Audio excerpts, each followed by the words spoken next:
Okay, thank you very much. So as I said, today we are going to talk about inversion, and the session is only half an hour, so let's get cracking.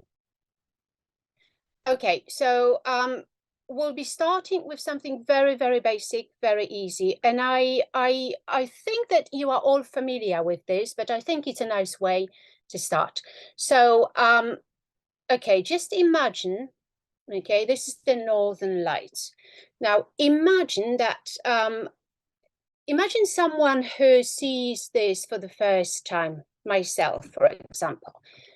I mean, if you look at it, you can tell that it's incredibly beautiful. So you see this, and what do you say? I've never seen anything like that before. It's really, really beautiful. I mean, this is what you could say, right? But now, is this really, it's just a regular observation, right? It's just a regular statement. I've never seen anything like that before. Is it powerful enough? Is it really saying what you intend, what you are intending to say? Is it really, as I said, powerful enough? So in English, what we do is, hold on. What we do in English to make it stronger, to make it sound more emphatic, to really communicate what you want to communicate is, this is what happens. And most of you will already know that. So never have I seen anything like that before. So now it's not just a regular observation. It's more than that. Now I'm actually sharing with you what I feel when I look at it. It's just it has more emphasis. It's more emphatic, and it just, I don't know, carries more. It's more powerful. Let me put it like that. Now, very, very quickly, let's look at this. Okay, a similar situation. Okay. Okay, so this is what happens. Now, so what happens when we talk about inversion? So we move the adverb, right? The negative adverb or the restrictive adverb at the beginning of the sentence, and then we invert the auxiliary. So effectively, we are changing a statement into a question, but it's not a question anymore. But what happens here? Okay, oh, it's all messy now. You see, I was doing it on my laptop, and now it's my desktop, and it's all different. So I rarely ask for favors. She never said thank you. She hardly goes out these days. So what happens if we do the same? Okay, so we put rarely here.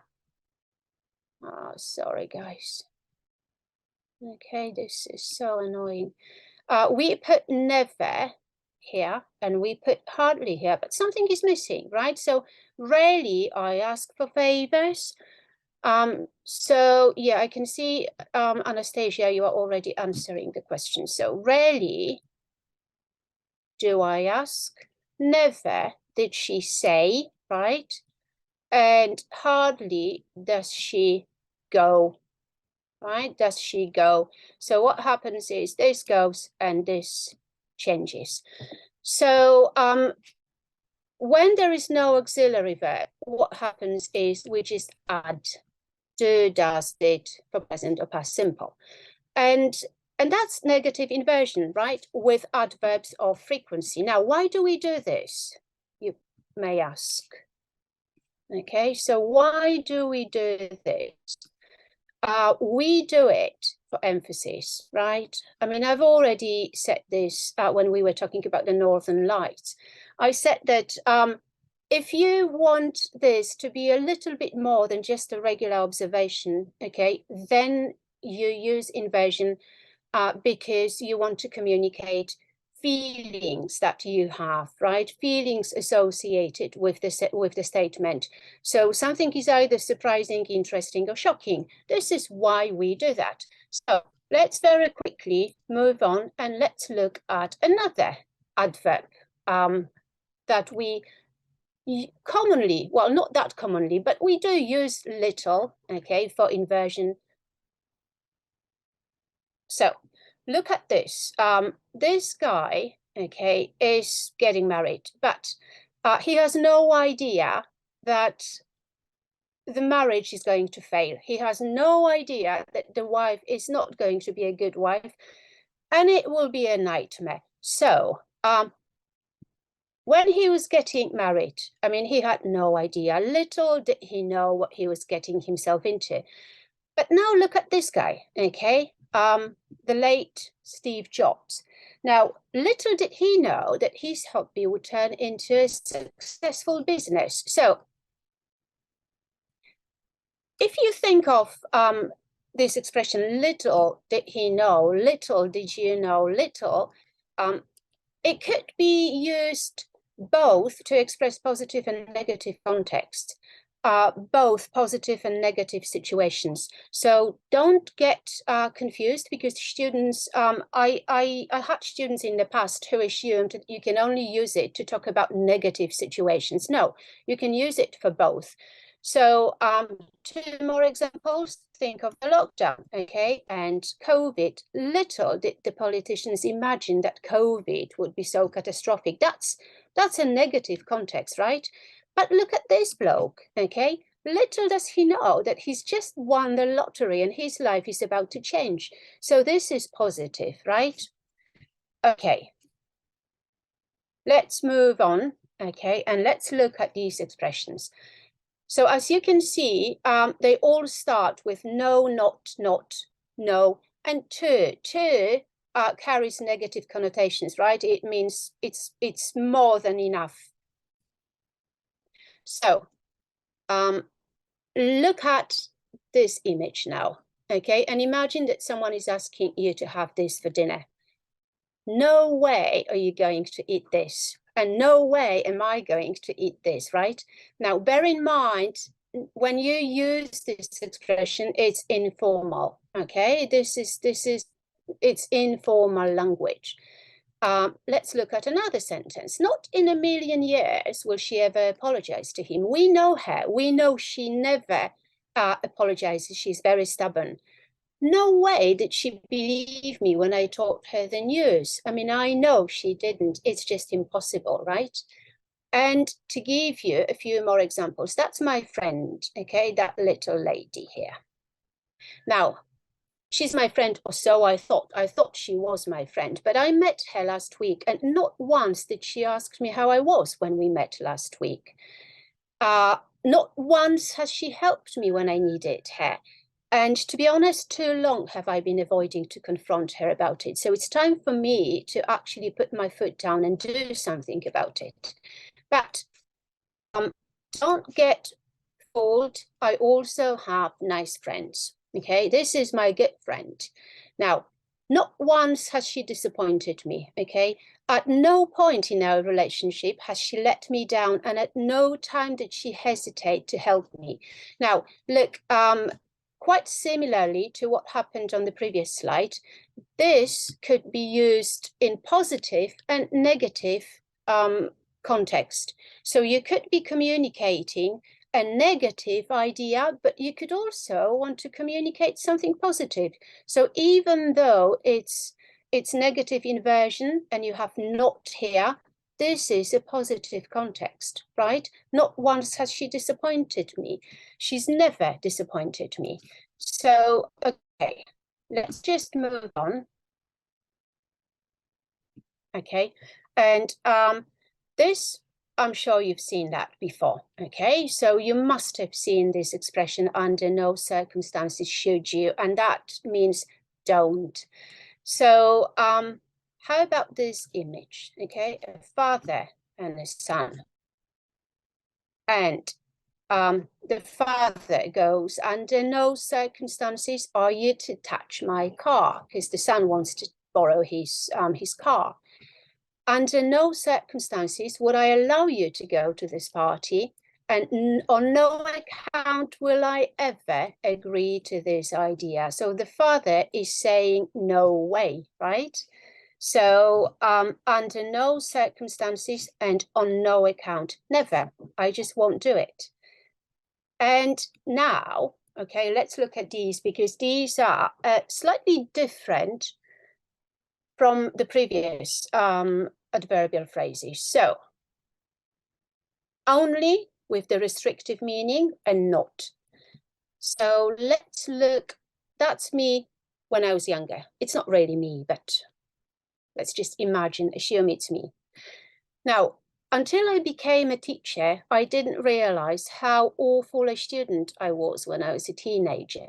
So again, this is just an observation, right?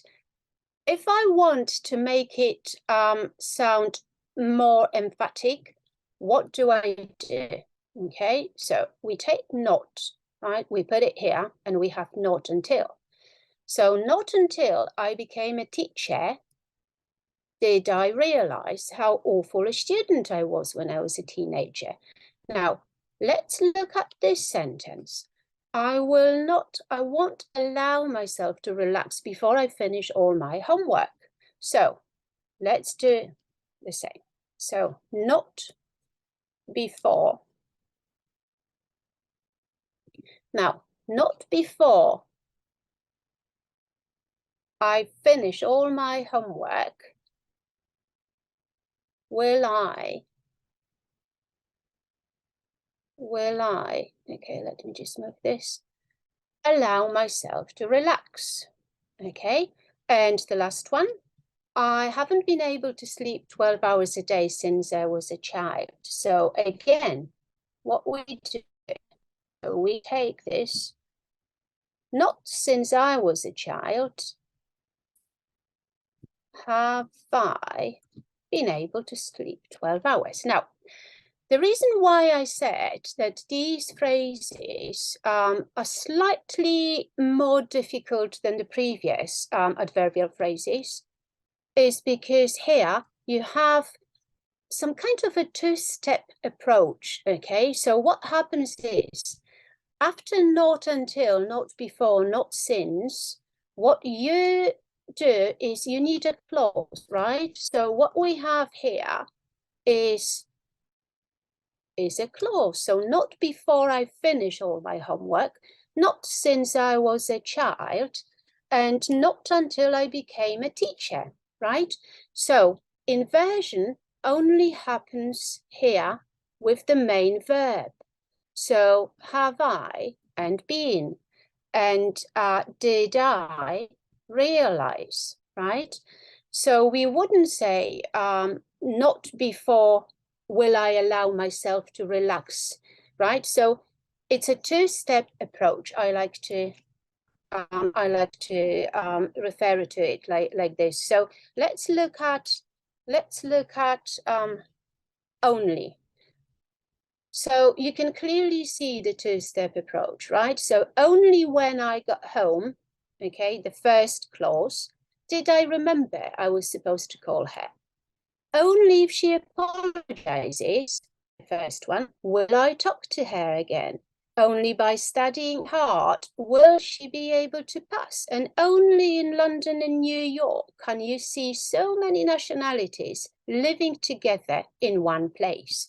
So these adverbial phrases are slightly different to the previous one, but they are not that hard, I think, to get your head around them. So cool. Okay, let's move on. Where are we? Okay, that's what we've done. Now, let's look at the next set. It's only two more, and then we can practice. So, no sooner, hardly, and barely. So, now, we typically use these three with the past perfect, and they are used in stories very often. So as you can see, there is a sequence, right? So it's like narrative tenses. And obviously we use these adverbial phrases for the same reason, okay, to be more emphatic, right, to stress something, to express your feelings. So no sooner had I stepped out of the house than it started pouring rain. No sooner had the speaking club started than we had a heated argument about why change is always good. And this actually happened today. It was exactly what happened. No sooner had it started than we had a really nice, nice discussion. Now, you have to be very careful because, again, this is a common trap that students fall into, not only students, native speakers as well. So after no sooner, we use then, not that, not when. Okay, so we have no sooner, then, but hardly, barely, when. So hardly had I even opened my mouth when the fire alarm went off and the meeting ended. And the next one, so classic. Barely had I settled down on the sofa to watch a movie on Netflix when my neighbor knocked on the door. So as you can see, these two actions happen almost at the same time, right? And we have the sequence of tenses. Now, let me just go to the last one, okay? So not only, but also, which means in addition to. Now, obviously, you are familiar with this couple, okay? They really impress me, okay? They are not only clever, but also beautiful, or should I say, not only beautiful, but also clever. So again, using negative inversion, so what happens is not only are they clever, but they are also beautiful. And this we can just leave out. We can just say, but also beautiful. So we don't need to keep it here, right? Now, think of the English speaking club, Gallery Teachers Speaking Club, okay? When you join the club, okay, not only will you improve your speaking, but you'll also make international friends. So think about it, right? And finally, if you think about inversion, not only is negative inversion helpful when you want to sound more emphatic, but it's also very easy.